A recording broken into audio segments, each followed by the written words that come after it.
लेकिन अजय सर, आपसे दूसरा प्रश्न ये पूछेंगे कि क्या इस पर खजाने पर बोझ नहीं पड़ेगा? जी हाँ, बिल्कुल पड़ेगा जी। खजाना का अगर पिछली बारी हमारा फैक्टर 2.57 था, तो हमें 1,30,000 करोड़ और 1,03,00,000, सॉरी, वन एक। पॉइंट जीरो थ्री ट्रिलियन जी जी जी 103 लाख करोड़ खर्चा था पहले साल का ही। जी।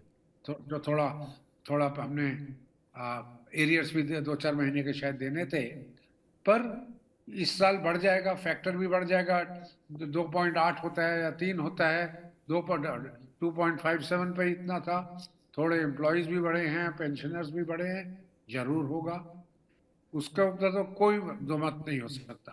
पर ये हमने देखना है कि अगर इसके साथ जो कंजम्पशन बढ़ रही है, कंजम्पशन से हमारा इकोनॉमिक रेट ऑफ ग्रोथ भी तो बढ़ेगा।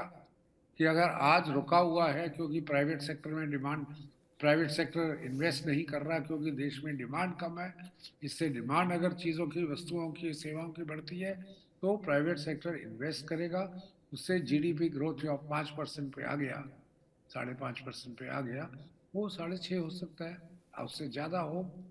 तो इसके साथ एक बार ही 6.5-7 आ जाता है, और बेनिफिट जो इकोनॉमी में होते हैं, एफडीआई आना शुरू हो जाता है, पैसे बाहर के हमारे स्टॉक मार्केट में आने शुरू हो जाते हैं, बहुत किस्म के दूसरे फायदे अगर हम अपने ट्रैक पे आ जाते हैं ऑफ कंसिस्टेंट इकोनॉमिक ग्रोथ, तो उससे जो फायदा होगा, तो हम ये खर्चा भी ज्यादा कर सकते हैं। ओके। तो अगर प्रश्न ये आता है, बोझा ज्यादा तब होता है कि हमारा हम सरकार को ज्यादा देना पड़े, पर सरकार की अपनी इनकम ना हो। सरकार की इनकम तभी आती है जब इकोनॉमी देश की ठीक तरह चल रही हो, उसमें बॉयंसी, बॉयंसी मतलब प्रगति के पथ पे हो, कि हर साल वो उसका पेस ऑफ ग्रोथ होता है। लेकिन अजय सर, एक और अहम सवाल है कि जब ये सब चीज़ होगा तो फिर सरकार फिस्कल डिफिसिट को कैसे मैनेज करेगी सर? वो सबसे बड़ा सवाल हो जाता है। बिल्कुल जी, आपसे बिल्कुल मैं मानता हूँ।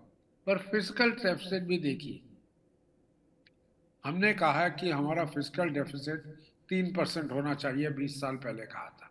जी। उससे ज्यादा नहीं होना चाहिए।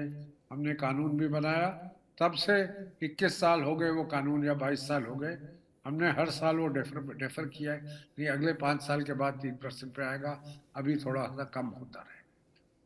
क्या डर है फिजिकल डेफिसिट पे? डर ये होता है कि सरकार दूसरों पब्लिक के हाथ में ज्यादा पैसा दे रही है, खर्चा ज्यादा हो रहा है, इनकम कम है, तभी फिजिकल डेफिसिट कहते हैं उसी को।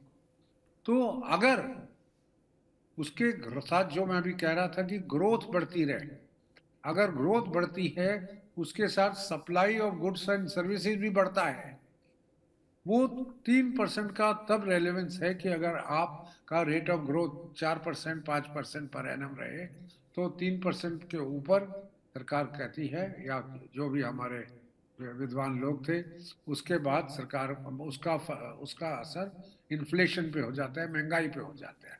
पर मैं इस मत का हूं कि आप अपना जोर रखिए किस चीज के ऊपर, कि आपका इकोनॉमिक रेट ऑफ ग्रोथ कैसे बढ़ता है। आपका इकोनॉमिक रेट ऑफ ग्रोथ बढ़ा, इकोनॉमिक रेट ऑफ ग्रोथ है क्या? ज्यादा गुड्स प्रोड्यूस हो रहे, ज्यादा सर्विसेज प्रोड्यूस हो रहे, उसका सम टोटल को हम जीडीपी कहते हैं। सर। अगर आप जीडीपी आपका बढ़ता रहे, तो आप 3 क्या 4%, 5% तक भी जा सकते हैं, एक अपने अपने खर्चे का फिजिकल डेफिसिट। जी। कारण 5% तक, मैं हम वो मैं ये नहीं कहता जैसे साउथ अमेरिका के नेशंस या कहीं दूसरे छोटे मोटे नेशंस 20-20% कर लेते हैं। आपका आज अगर देखा जाए, शर्मा जी, कि जी।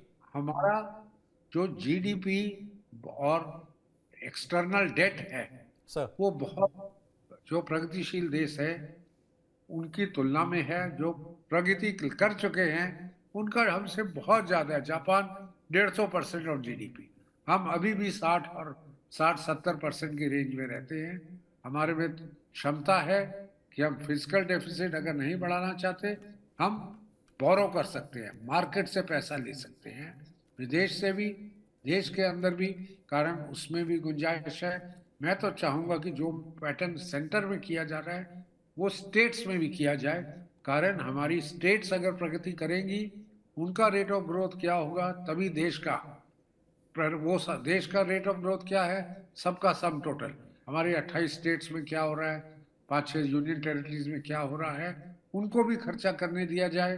पर ये देखना जरूरी है कि वो खर्चा काम का खर्चा हो, जिससे रेट ऑफ ग्रोथ बढ़ता है उनका, देश का। तो फिस्कल डेफिसिट को बाय इटसेल्फ डेफिनेशन बुरी चीज नहीं माना जाएगा। अगर जी आप प्रोड्यूस नहीं करेंगे, खर्चा करता रहेंगे, जिसे कह रहे हैं मुफ्त माल दिया जाए, फ्रीबीज दिए जाए, ये वो उसके ऊपर अगर आपका वो बढ़ता है, वो मैं बिल्कुल उससे सहमत नहीं।